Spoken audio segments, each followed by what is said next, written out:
क्या बोले, इतना सब कुछ हम जानते हैं, समझते हैं, मनुष्य योनि में हम, उसके बावजूद भी वही गलतियां लगातार लगातार लगातार करते रहते हैं और कर्म बंधनों में फंसते रहते हैं। हम सब बुद्धिजीवी, हम सबको पता है कि सत्य क्या है, परम सत्य क्या है, पर नहीं मानते हैं। तो कब मानेंगे? क्यों किसी से कलेश करना, किसी के पीछे हाथ धोके पैर धोके पड़ जाना? अरे किसी का कुछ नहीं जाएगा, वो अपने कर्म बंधनों से मुक्त हो जाएगा, पर तुम पे नए लागू हो जाएंगे। तो किसी को इतना मत सताओ, चाहे वो जीव हो, जंतु हो, या कोई मनुष्य योनि में कोई स्त्री हो, पुरुष हो, कोई भी हो। किसी रिश्ते में आप हो, कोई भी छोटा बड़ा, कोई चुप है, कोई शांत है, तुम्हें पलट के जवाब नहीं दे रहा है, हो सकता है उसकी मजबूरी आज हो, पर उसके कर्मा उसे मजबूर करते हैं। हो सकता है पास्ट लाइफ में उसने आपके साथ कुछ गलत किया होगा, जिसका चुगतान करने के लिए वो इस जन्म में आपके साथ है रिलेशनशिप में, चाहे वो रिलेशनशिप कोई भी हो सकती है ना? तो वो इतना आपको सह रहा है क्यों? क्योंकि उसने आपको पास्ट लाइफ में परेशान किया होगा, तो कर्मा बंधन है, ठीक है। लेकिन उसका भी एक हद होता है ना, किसी भी चीज़ को सहने का, बर्दाश्त करने का। किसी ने आपको अथॉरिटी तो दे के नहीं रखी ऊपर वाले ने, भाई जितना होगा उतना ही तो सहन करेगा ना। उससे ज़्यादा अगर हो जाएगा तो वो उल्टा कर्म बंधन का सिद्धांत आप पे लागू हो जाएगा, उसके तो सारे कट ऑफ हो जाएंगे और आपको नया कर्म बंधन चालू हो जाएगा, ठीक है। क्योंकि जितना अपराध बनता है किसी भी अपराधी का, उसको उतनी ही सज़ा दी जाती है, उससे ज़्यादा नहीं दे सकते हम, और परमेश्वर भी नहीं देता है। पर वो आके ऊपर से आपको ये नहीं बताएगा कि बस बस हो गया करके, अब इतना ज़्यादा इसको परेशान मत करो। अरे हम मनुष्य योनि में हैं, हमको खुद को लगना चाहिए यार। चलो किसी से गलती हुई है, नहीं हुई है, छोड़ दो। कोई तुम्हें क्यों बुरा लगता है, तुम्हें भी नहीं समझ में आता है, वो नहीं आएगा तुम्हें समझ में। क्यों तुम्हें किसी को देख के चिड़चिड़ाहट सी होती है, गुस्सा आता है, नहीं समझ में आएगा, क्योंकि वो पास्ट लाइफ कर्मा है, पिछले जन्म का लेना देना है, तो वो भुगतना पड़ता है, भुगताना पड़ता है, चुकाना तो पड़ेगा ही। जैसे कर्जा लेते हैं हम किसी से, चुकाना पड़ता है ना। जब तक चुकाएंगे नहीं तो कर्ज में ही दबा रहता है इंसान। लेकिन जितना कर्जा बनता उतना ही देगा इंसान, उससे ज़्यादा नहीं देगा। उससे ज़्यादा होगा तो क्या हो जाएगा? उल्टा हो जाएगा, ठीक है। तो हम मनुष्य योनि में, हो सकता है कि हम, किसी ने आपका गलत किया है ना, कर रहा है, माफ़ करना सीखो यार। नहीं कर सकते हो तो दूरी बनाओ उससे। कुछ ऐसा करो कि प्रार्थनाएं करो, कि कुछ भी ऐसा करो कि मुझे बस शांत करो, शांत करो, शांत करो। ऐसा नहीं कि किसी के पीछे लड़ाई झगड़े कर रहे हो, दंगे कर रहे हो, परेशान कर दिया किसी के जीना। वो कोई भगवान ना करे कोई तुम्हारी वजह से कोई गलत कदम उठा ले तो उसकी लाइफ तो गई, लेकिन तुम्हारा क्या होगा? हुँ? इसलिए किसी के पीछे इतना नहीं पड़ना चाहिए भाई कि उसके बर्दाश्त के पार हो जाए सारी चीज़ें, समझो। ये सब पे बात लागू होती है, किसी पर्टिकुलर एक इंसान पे या एक बंदी पे या बंदे पे लागू नहीं होती है, सब रिश्तों में ये बातें लागू होती हैं, ठीक है।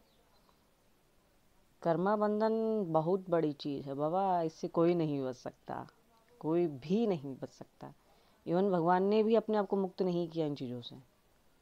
जब जब वो धरती पे आए उन्होंने सब चीज़ें बर्दाश्त की हैं। क्यों की हैं? ताकि हम उनके बच्चे सीख सकें, पढ़ सकें उनके ग्रंथों से, है ना।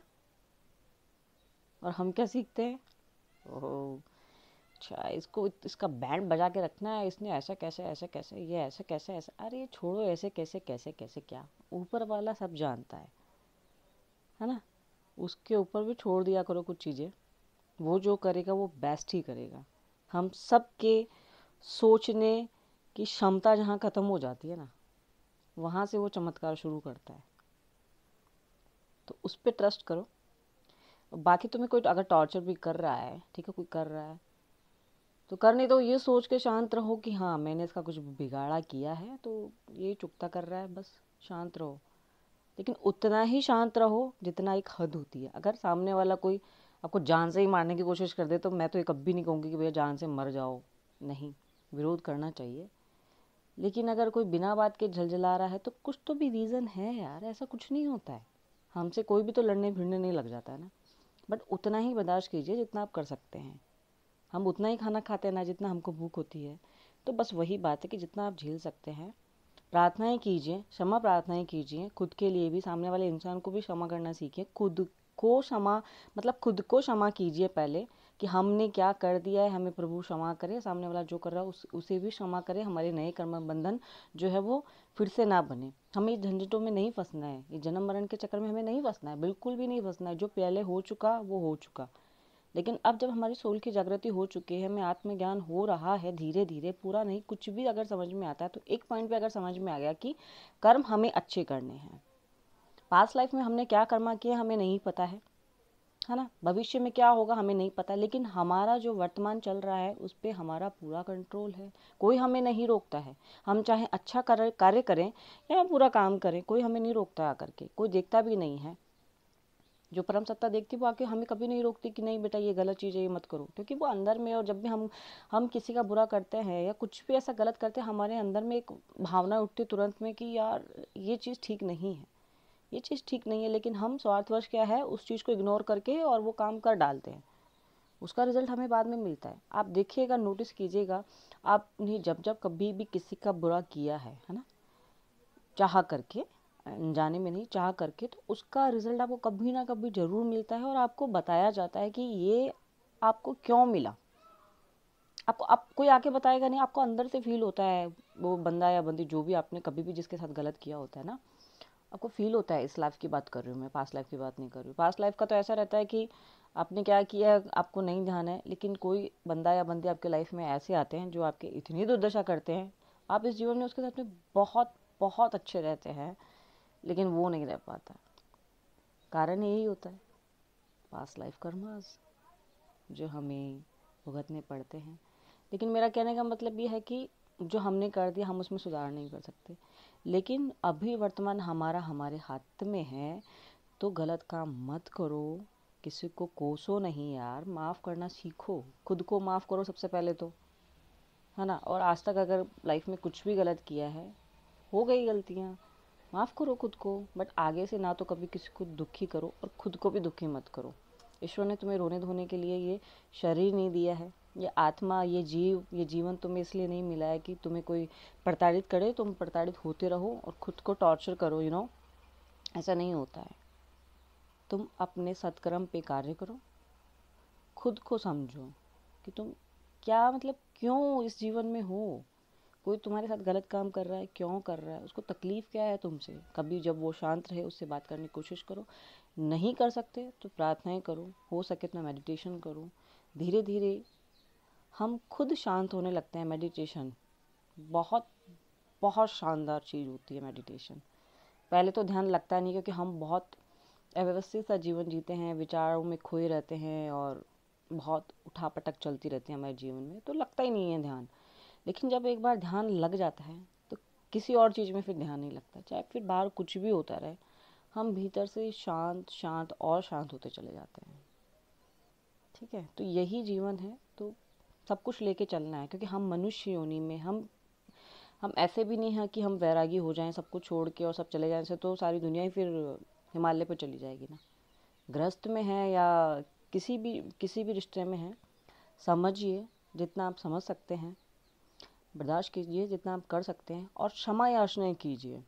जो आपको टॉर्चर करता है उसके लिए भी क्षमा मांगिए प्रभु से, खुद के लिए भी क्षमा मांगिए प्रभु से, और अपने प्रतिदिन अपने लिए अच्छे कर्मों की सौगात मांगिए प्रभु से।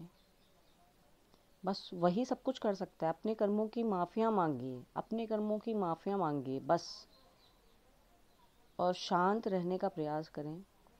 धीरे धीरे आदत हो जाती है। जब मेडिटेशन में जाते हैं तो धीरे धीरे सब इजी लगता है। पहले कुछ बहुत उठापटक लगती है, समझ ही नहीं आता कि फलाना इंसान या जो भी है वो क्यों ऐसा टॉर्चर कर रहा है, हम तो कितने अच्छे हैं ना। हमने क्योंकि ये लाइफ देखी है तो हमको लगता है यार हमने इस लाइफ में कुछ किया नहीं है, किसी का बिगाड़ा नहीं किया है, तो कैसे हमारा बिगाड़ हो रहा है। ईश्वर कभी किसी के साथ अन्याय नहीं करता है। जो कुछ हमारे साथ हो रहा है वो हमारे ही कर्म फल है। बस ये है कि हमारे साथ कोई गलत करे तो हमें किसी के साथ गलत नहीं करना है, सेम टू सेम चीज़ नहीं करनी है रिपीट। अगर रिपीट किया तो वो रिपीटेशन चलता ही रहेगा, पता नहीं कब तक चलता रहेगा, और हमें इन चक्र बंधनों से मुक्त होना है। हमारे जीवन का यही उद्देश्य है। हर इंसान का परम उद्देश्य यही होता है कि उसे, वो जहाँ से आया है परम ऊर्जा में, परम शक्ति में उसे विलीन होना होता है। पर ये इतना आसान नहीं होता है, बहुत मुश्किल है और बहुत आसान भी है। हमें खुद को समझना है कि हम क्यों है। कोई गलत कर रहा है, क्यों कर रहा है, कुछ तो कारण होगा ना। इतना दिमाग मत लगाओ, बस विश्वास करो ऊपर वाले पे, खुद पे। स्वयं शांत हो गए, धीरे धीरे पूरा माहौल आपका शांत हो जाएगा। हिम्मत रखिए, विश्वास रखिए। Thank you so much. God bless you to all of you.